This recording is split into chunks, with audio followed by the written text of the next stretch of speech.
Le Centre international de la pédagogie d'entreprise vous présente son jeu sur le management des flux.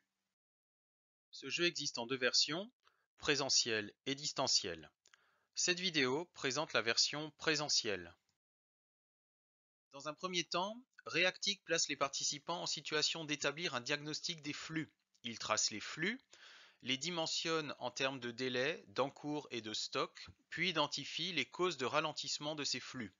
Dans un second temps, les équipes s'affrontent pour la conquête du monde. Elles établissent un plan de progrès sur 3 ans afin d'accélérer les flux et accéder aux pays les plus exigeants. L'équipe gagnante est celle qui obtient le plus de parts de marché. Les objectifs pédagogiques du jeu figurent ici. Mettez sur pause pour les lire. Voici la vue d'ensemble du jeu. La durée est d'environ 6 heures, mais le jeu peut être facilement fractionné en plusieurs séances. 6 entreprises sont en compétition pour conquérir le monde. Leurs objectifs ? Réduire le délai pour accéder aux pays et débloquer de la trésorerie pour implanter des magasins. La première étape consiste à comprendre le fonctionnement de l'entreprise et donc à tracer les flux physiques et d'informations. Pour ce faire, les équipes disposent d'une description des activités qu'elles doivent représenter par des flèches. Une convention de tracé permet d'identifier les flux physiques, les flux d'informations, ainsi que les boucles de pilotage. Les délais verts à valeur ajoutée et rouges à non-valeur ajoutée sont identifiés sur chacun des 26 postes, ce qui permet de calculer des temps de réponse. Pour calculer l'encours, on considère l'ensemble des journées de travail sur le flux physique, ainsi que le nombre de coques fabriquées chaque jour. Le niveau de chacun des 3 stocks dépend du délai nécessaire pour le réapprovisionner. Ainsi, plus on réduira les délais d'approvisionnement, plus on débloquera de la trésorerie. Cette dernière étape permet d'identifier les causes de ralentissement des flux et les remèdes associés. La démarche de progrès consiste à investir dans des gentils flux. Ceux-ci permettront 1. De réduire les délais, donnant ainsi accès aux pays, et 2.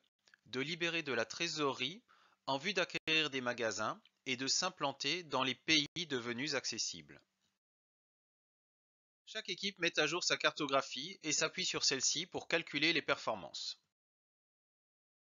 L'animateur place les magasins des équipes sur la fiche de la conquête du monde, lui permettant ainsi de calculer les parts de marché de chacune des équipes. L'équipe gagnante est celle qui a le plus de parts de marché à l'issue des 3 années de plan de progrès. Voici les principaux concepts abordés tout au long du jeu. Le jeu comprend un guide d'animation présentant les modalités de mise en œuvre du jeu, ainsi que les modalités d'animation du jeu. L'ensemble des supports et matériels pour animer le jeu, par exemple, le cas échéant, des cartes, des affiches, des feutres, des jetons, des stickers, des pions, des tapis de jeu, etc. Il comporte également une clé USB avec l'ensemble des fichiers d'animation, diaporamas d'animation, tableau de bord et fichiers complémentaires. Le jeu apporte une vision globale des flux dans une entreprise industrielle, en montrant la complémentarité incontournable des flux physiques et des flux d'informations. La démarche de progrès oblige les équipes à faire le lien entre des progrès très opérationnels et locaux au niveau des postes de travail et la définition d'une stratégie globale au niveau de l'entreprise. Ces allers-retours permettent aux participants de donner du sens au plan de progrès. Enfin, la phase de conquête du monde, d'accès au pays, d'implantation de magasins et de gain de parts de marché apportent une dimension ludique qui garantit l'implication des participants.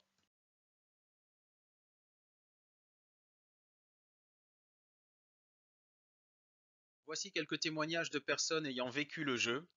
Mettez sur pause pour en prendre connaissance. Nous sommes à votre écoute pour répondre à vos demandes et pour vous présenter le jeu en détail. N'hésitez pas à nous contacter. Merci de votre attention.